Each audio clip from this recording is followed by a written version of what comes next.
Assalamualaikum warahmatullahi wabarakatuh. Perkenalkan, nama saya Lestari SPD, Guru Bahasa Inggris SMA Negeri 1 Toro. Pada kesempatan kali ini, saya akan menyampaikan pengimbasan BIMTEK AKM, Assessment Kompetensi Minimum. Setelah saya mengikuti BIMTEK AKM yang diadakan oleh Kemdikbud yang berada pada laman GTK Belajar, saya mendapatkan ilmu yang sangat bermanfaat, terutama mengenai AKM.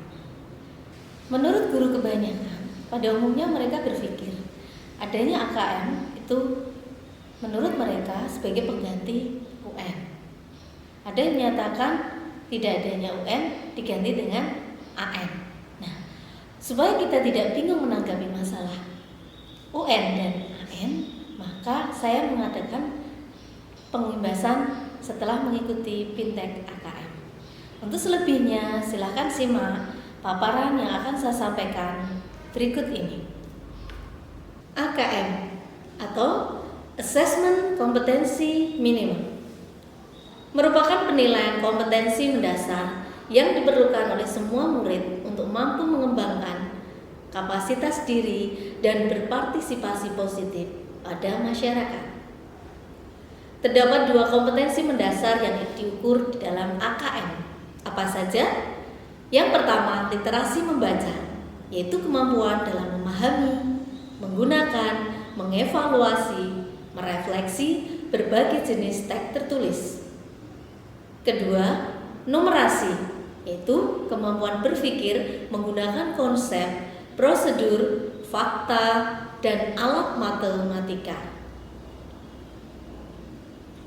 Sementara itu, apa yang disebut dengan Asesmen Nasional atau AN? AN dilakukan untuk mengevaluasi dan memetakan sistem pendidikan berupa input, proses, dan hasil. Maka akan didapatkan potret layanan dan kinerja setiap sekolah. Dari hasil AN akan menjadi cermin untuk melakukan refleksi, memperbaiki mutu pendidikan.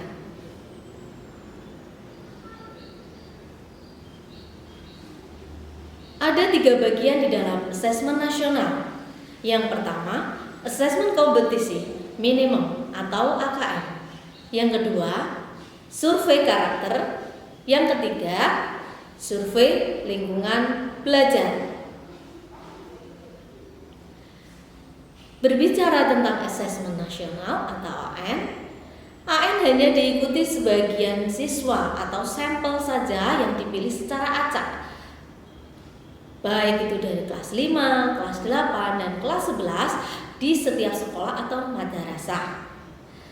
AN rencananya akan dijalankan pada tahun 2021, digunakan sebagai baseline tanpa ada konsekuensi pada guru dan sekolah. Evaluasi kinerja tidak hanya berdasarkan skor rata, tapi juga merupakan skor atau tren dari 1 tahun ke tahun berikutnya. Selanjutnya, AN akan dilaksanakan setiap tahun dan dilaporkan pada setiap sekolah atau madrasah. Sementara perbedaan dari UN dan AN adalah yang pertama, di dalam UN, subjek utamanya adalah semua siswa. Sedangkan pada asesmen nasional atau AN, subjeknya hanyalah sampel siswa yang dipilih. Yang kedua, level siswa untuk ujian nasional diberlakukan pada setiap akhir tingkat. Sementara AN dilakukan pada level kelas 5, 8, dan 11 saja. Bentuk soal di dalam UN berupa pilihan ganda dan esai singkat. Sementara di AN bentuk soalnya pilihan ganda kompleks, isian singkat, dan uraian.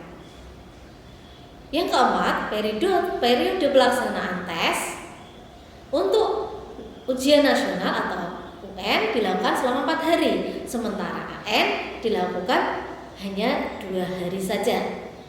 Sedangkan metode atau cara pelaksanaannya untuk ujian nasional menggunakan CBT atau Computer Based Test. Sementara untuk Asesmen nasional atau AN menggunakan Computerized Multi-Stage Adaptive Testing atau MSIT. Nah, dari sini kita bisa menarik kesimpulan bahwa antara UN dengan AN itu sangat berbeda, sehingga kita tidak perlu khawatir lagi untuk menghadapi asesmen nasional. Setelah menyimak paparan dari saya berharap untuk semuanya, mari kita ikuti rencana pemerintah dalam menjalankan AKM dengan semangat agar proses pelaksanaan AKM bisa berjalan dengan lancar dan sukses. Mari kita dukung rencana AKM yang akan dilakukan oleh Kemdikbud demi kemajuan pendidikan di Indonesia.